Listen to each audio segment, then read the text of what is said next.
Hi అండి, నేను మీ కరుణా కావూరి. ఈరోజు అమ్మమ్మ మాట ఏంటంటే, మంచి వాళ్ళకి అందరూ మంచి కనిపిస్తారండి. చెడ్డ మనసు ఉన్న వాళ్ళకి అందరూ చెడ్డగానే కనిపిస్తారు. ఈ ప్రపంచం అంతా చెడ్డగానే అనిపిస్తుంది. ఇందుకు ఒక ఉదాహరణ చెప్తా. పూర్వం భారతంలో కౌరవులు పాండవులు రాజకుమారులు ఉన్నారు కదా. కౌరవులకి పాండవులకి, ఆ రాజకుమారులకి గురువైన ద్రోణాచార్యుల వారు ఒకరోజు తన శిష్యులైన ధర్మరాజుని దుర్యోధనుణ్ణి ఇద్దరిని పిలిచి వాళ్ళిద్దరికి ఒక ఆదేశం ఇచ్చారు. ఏంటంటే, ఈ లోకంలో అందరికన్నా అతి మంచి వ్యక్తి ఎవరు, అతి మంచి లక్షణాలు లేకుండా అతి చెడ్డవాడు ఎవడు ఈ లోకంలో, వెతికి పట్టుకొని వచ్చి చెప్పమంటారు ద్రోణాచార్యుల వారు దుర్యోధనుడిని ధర్మరాజుని. అప్పుడు అన్ని చెడ్డ లక్షణాలు దుర్యోధనుడు ఏం చేస్తాడు, అసలే డామినేషన్ కదా, ఫస్ట్ తానే చేసేయాలి, తానే వెతికేయాలనేసి వెంటనే గురువర్య ముందు నేను వెళ్తాను, వెళ్ళి వెతికి పట్టుకొస్తాను అని చెప్పేసి వెళ్తాడు. దుర్యోధనుడు వెళ్తాడు, వెళ్ళి చూస్తాడు, ప్రతి ఒక్కరిని అబ్జర్వ్ చేస్తూ ఉంటాడు.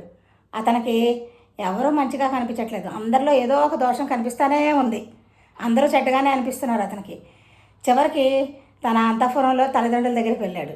ఆఖరికి ఆ తల్లిదండ్రుల్లో కూడా, తన తల్లిదండ్రుల్లో కూడా ఏదో ఒక దోషం కనిపిస్తూనే ఉంది, ఇద్దరిలో ఏదో దోషం కనిపిస్తుంది అతనికి. ఇంకా చివరికి ఆలోచించుకొని తన గురించి తాను ఆలోచించుకొని తానే మంచి, అందరికన్నా ఉత్తముడు, ఈ లోకంలో అందరికన్నా మంచి వ్యక్తి తానే అనే నిర్ణయానికి వచ్చాడు. వచ్చి తన గురువుగారైన ద్రోణాచార్యుల వారి దగ్గరికి వచ్చి చెప్పాడు, గురువర్య అందరికన్నా నేనే మంచివాడిని, ఈ లోకంలో అందరూ చెడ్డవాళ్లే అని చెప్పాడు.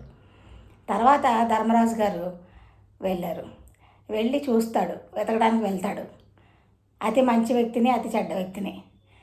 చూస్తే ధర్మరాజు గారికి అందరు ఎవరిని చూసినా ప్రతి ఒక్కళ్ళు మంచిగానే కనిపిస్తున్నారు, ఎవరిలో ఏ దోషం ఆయనకు కనబడట్లేదు.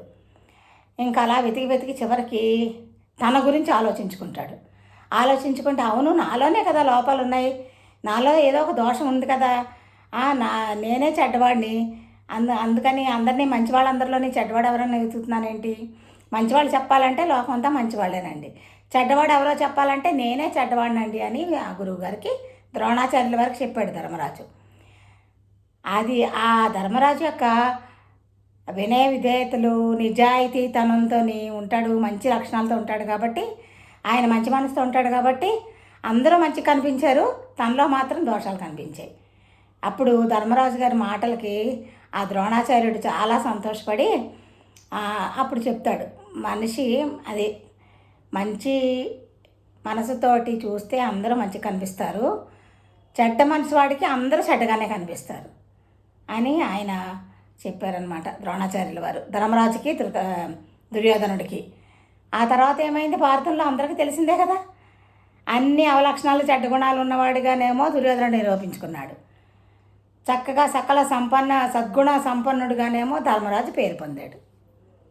ఇదండి ఈరోజు మాట. మంచి వాళ్ళకి అంతా మంచిగానే ఉంటుంది, లోకం అంతా అందంగా ఉంటుంది, మంచి వాళ్ళు కనిపిస్తారు, చెడ్డ వాళ్ళకి అందరూ చెడ్డగానే కనిపిస్తారు.